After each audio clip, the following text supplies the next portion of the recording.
Baik teman-teman semua, saya akan mencoba untuk membahas pertemuan yang kedua yang berbicara tentang perencanaan proyek dalam mata kuliah manajemen proyek teknologi informasi.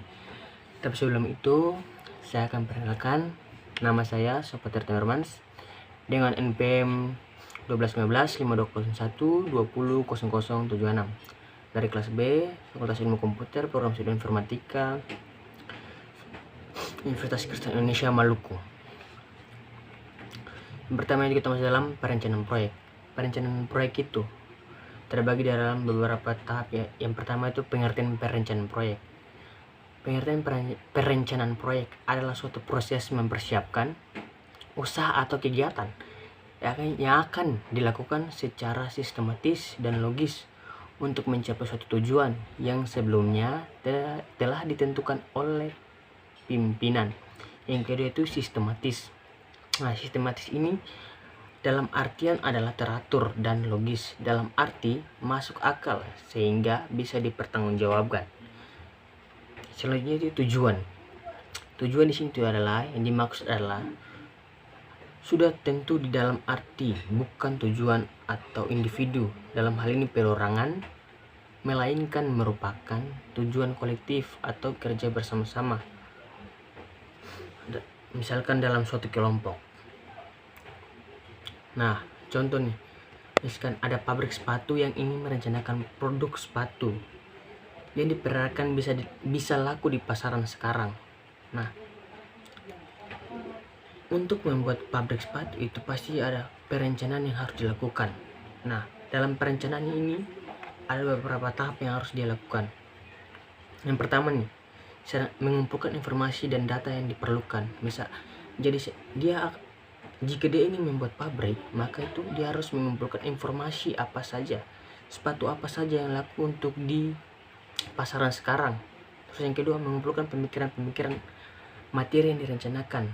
Dia harus mengumpulkan pemikiran-pemikiran dari orang-orang terdekat terkait apa yang dia rencanakan. Terus yang ketiga, menentukan tujuan yang hendak dicapai. Dia harus menentukan tujuan apa yang harus dicapai dari dia membuat pabrik sepatu yang tadi. Terus yang keempat, menentukan apa saja yang harus dilakukan. Terus yang kelima, menentukan fasilitas yang diperlukan. Misalkan membuat pabrik itu harus apa ya? Membutuhkan gedung, peralatan, dan sebagainya. Terus yang keenam, menentukan kapan dan di mana harus dilaksanakan. Ini yang penting. Segala sesuatu yang sudah direncanakan itu pasti harus ada menentukan hari atau waktu kapan semua itu harus berjalan, dan itu harus harus matang gitu.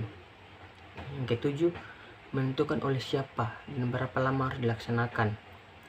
Terus yang ke-8, menentukan mengapa dan bagaimana cara melaksanakannya. Terus langkah-langkah perencanaan. Langkah-langkah perencanaan terbagi menjadi 5. Yang pertama, menentukan kebutuhan dan tujuan yang akan dicapai dari suatu kegiatan yang dilakukan. Yang kedua, melakukan observasi dan penelitian terhadap informasi yang dikumpulkan.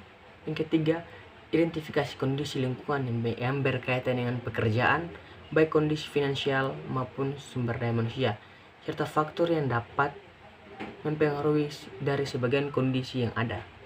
Kemudian dipelajari. Yang keempat, membuat hubungan antara semua hal tersebut diatasi dan disinergikan. Yang kelima, berdasarkan perbandingan terhadap alternatif yang dipilih.